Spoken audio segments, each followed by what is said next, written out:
कोई भी घटना घटती है तो उसके बारे में तब पता चलता है कि उसके बैकग्राउंड में कितना काम किया गया, क्या प्लानिंग थी, क्या प्लॉटिंग थी, और फिर वो जाके घटती है। मैं बात कर रहा हूँ आर्टिकल 370 मूवी की। इस मूवी में वो सारी चीज़ें कवर की गई बैकग्राउंड की जो आपने शायद नहीं समझी होंगी या आपको अभी तक समझ में नहीं आई होंगी। कश्मीर में क्या हो रहा था, कैसे वो पत्थरबाजी हो रही थी, कैसे आर्मी बहुत ही हेल्पलेस थी, और कैसे ब्यूरोक्रेसी ने, कैसे एक पॉलिटिकल बिल ने, और इसके अलावा जो इंटेलिजेंस है और सीआरपीएफ है, उन सब ने मिलके एक बहुत बड़ी घटना को अंजाम दिया और आर्टिकल 370 हट गया। ये मुझे लग रहा है इस मूवी का बहुत बड़ा विनिंग पॉइंट है। जो एक मैसेज था जिस हिसाब से ट्रेलर में हमने देखा, वो चीज़ उन्होंने डिलीवर की। जो एक देश में दो संविधान, दो विधान, दो निशान नहीं रह सकते, वो चीज़ को बहुत अच्छे से जस्टिफाई किया है इस पूरी मूवी ने। चलिए बात करते हैं इसकी रिव्यू की। इसको डायरेक्ट किया आदित्य आदित्य सुहास ने, आदित्य धर ने नहीं। आदित्य धर ने उरी को डायरेक्ट किया था, वो इसके प्रोड्यूसर हैं, इसके राइटर हैं, लेकिन इसको डायरेक्ट किया आदित्य सुहास ने। बहुत ही कम एज के हैं, बीटेक करके आए हैं, और बहुत अच्छा टॉपिक उठाया है। नेशनल अवार्ड भी मिला हुआ है उनको, और बहुत ही अच्छा टॉपिक उठाया, और मुझे लग रहा है कि बहुत ही सधा हुआ डायरेक्शन था। ऐसा टॉपिक मिलता तो लोगों को लगता है कि कुछ भी बना दो। एक ये भी होता है, एक ये होता है कि मैं ऐसा डायरेक्ट करूंगा कि लोगों को चीज़ें पर दर पर समझ में भी आए, और मेरा जो एक मैसेज करने का तरीका है वो कंप्लीट हो जाए। तो मुझे लग रहा है इसमें वो सक्सेसफुल होते हैं। स्टोरी राइटिंग और डायलॉग्स जो आदित्य धर ने लिखे थे, उनके अलावा एक दो लोग और थे, और मुझे लग रहा है कि अच्छे डायलॉग्स लिखे हैं। एक मोनोलॉग है कश्मीर की जो समस्याएं हैं, या 370 के जो साइड इफेक्ट्स हैं, वो बहुत अच्छे से रियामी गौतम गिनवाती हैं। वो बहुत अच्छा एक मोनोलॉग है।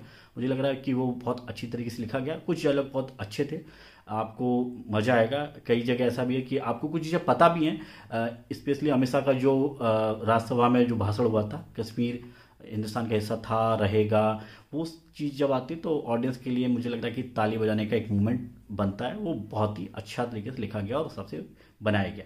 इसके अलावा बात करते हैं परफॉर्मेंस, तो यामी गौतम की परफॉर्मेंस, जूनी जो एक एनआईए की आप कह सकते हैं कि लीड करती हैं, सब कुछ हैंडल करती हैं, सब कुछ सही सलामत हो, धारा 370 हट रही है, वो चीज़ बहुत अच्छे से दिखाई गया। उनका कश्मीर से कनेक्ट भी दिखाया, उनकी फादर की डेथ को भी लिंक किया गया इस सब चीज़ों से। मुझे लग रहा है कि बहुत ही अच्छा उनका इमोशनल और उनका जो एक देशभक्ति वाला जो जज्बा जो विकी कौशल ने दिखाया था उरी में, वो चीज़ वो यहाँ पे डिस्प्ले करती हैं, और बहुत ही उम्दा परफॉर्मेंस। मुझे लग रहा है उनकी कैरियर की one of the best performance थी ये। दूसरा बहुत इंपॉर्टेंट कैरेक्टर पीएमओ के रोल में प्रिया मनी, बेहतरीन परफॉर्मेंस। एक बहुत ही डिसेंट जो रोल चाहिए होता है जिस टाइप का, वो प्ले किया है प्रिया मनी ने। बेहतरीन परफॉर्मेंस उनकी, मुझे लग रहा है काफ़ी अच्छा चांस था उनके लिए, और वो बहुत ही अच्छी परफॉर्मेंस दी उन्होंने। इसके अलावा अरुण गोविल, उनका नाम पीएम दिखाया गया है, कुछ और बोला नहीं गया, और गेटअप से, परफॉर्मेंस से, बहुत कम डायलॉग हैं, लेकिन ऐसा लग रहा था कि खुद मोदी को बैठाल के ही एक्ट कराया गया। बहुत ही उम्दा परफॉर्मेंस।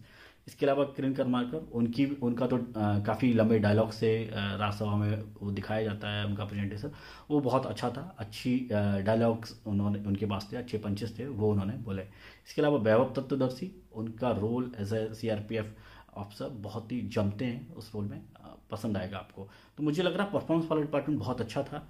म्यूज़िक का कोई ऐसा खास स्कोप नहीं था जो इस मूवी के लिए चाहिए हो।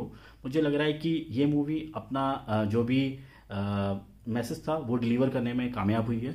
भले लोग इसको प्रोपेगेंडा मूवी चिल्लाते रहे, ऐसी बहुत सी मूवी, आर्टिकल 15 भी एक तरीके से आप कह सकते हैं प्रोपेगेंडा मूवी है। ऐसी बहुत सी, आप इसको अगर इस तरीके से चिल्लाएंगे तो ऐसी केरला फाइल्स और कश्मीर फाइल्स और ये सारी मूवीज़ आप देखेंगे तो आप फिर यही कहते रहेंगे। लेकिन मुझे लग रहा है कि ऑडियंस की मूवी पसंद आएगी।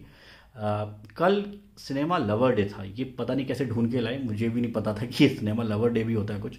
ये अल्टीमेटली ये तरीका है कि ऑडियंस को सिनेमा हॉल तक वापस लेके आने का। और मुझे लग रहा है कि ये मेकर्स और जो ये इतने बड़े बड़े प्रोडक्शन हाउस, उनको सोचना चाहिए कि अगर आप अपनी मूवी के टिकट के प्राइस गिराते हैं तो ऑडियंस मूवी देखने आती है, आपको लॉस नहीं होगा। मुझे लग रहा है कि इससे बेनिफिट ही होता है, क्योंकि कल का अगर देखा जाए तो लोग सोचे थे 5-5.5 करोड़ तक मूवी कमाएगी, लेकिन इसने 6 करोड़ 12 लाख रुपए कमाए। मुझे लग रहा है ये बहुत ही अच्छा फिगर है इस टाइप की मूवी के लिए। जब इसका वर्ड ऑफ माउथ पॉजिटिव है तो मुझे लग रहा है इसको डेफिनेटली फायदा होगा। लेकिन एक दिक्कत और है, इस मूवी का प्रिडिक्शन नहीं कर सकते कि ये मूवी कितनी जाएगी। ऐसा भी लगता है कि 100 करोड़ कमा लेगी, कभी कभी लगता है कि ये केरला फाइल्स की तरह, केरला स्टोरी या कश्मीर फाइल्स की तरह 200-250 करोड़ तक भी जा सकती है, क्योंकि ये मूवीज़ का आप प्रिडिक्शन नहीं कर सकते। दूसरी चीज़ ये कि डे वन जो था वो सिनेमा लवर डे था, 99 रुपीज़ का टिकट था। बहुत ही अच्छी स्ट्रेटजी थी पहले ऑडियंस को बुला के मूवी दिखाओ, फिर वही आपकी पब्लिसिटी करेंगे, खुद मार्केटिंग करेंगे, अरे भाई बहुत अच्छी मूवी देखनी चाहिए, तो फिर लोग जाते हैं। फिर आज जैसे सैटरडे है, संडे है, तो प्राइस एकदम से बढ़ गए फिर से, तो फिर वही वाली बात मुझे लग रहा है कि 100 करोड़ का आंकड़ा तो मुझे लग रहा है कि ये मूवी छूनी चाहिए। बाकी का देखते हैं, मतलब आगे इसका वीकडे में क्या हाल रहता है। फिर भी ये मूवी मुझे लग रहा है कि आपको देखनी चाहिए, डेफिनेटली मस्ट वॉच है। परफॉर्मेंस के हिसाब से देख लें, एक अच्छी डायरेक्शन के हिसाब से देख लें, एक अच्छा टॉपिक था और कैसे उसको रिजॉल्व किया गया, क्या क्या जो 370 जो आर्टिकल था वो एक तरीके से जो करप्ट पॉलिटिशियन थे या टेररिस्ट थे उनके लिए सच में जन्नत बन गया था, और उसको वो जन्नत ही ख़त्म कर दी उनकी एक बार में। वो चीज़ मुझे लग रहा है कि जो गवर्नमेंट की अप्रोच थी वो बहुत अच्छे से इसमें दिखाई गई, और आपको ये मूवी अपनी फैमिली के साथ एंजॉय करनी चाहिए, देखनी चाहिए। बात करते हैं अगर रेटिंग की, तो मैं से देता हूँ 4 स्टार 5 में से।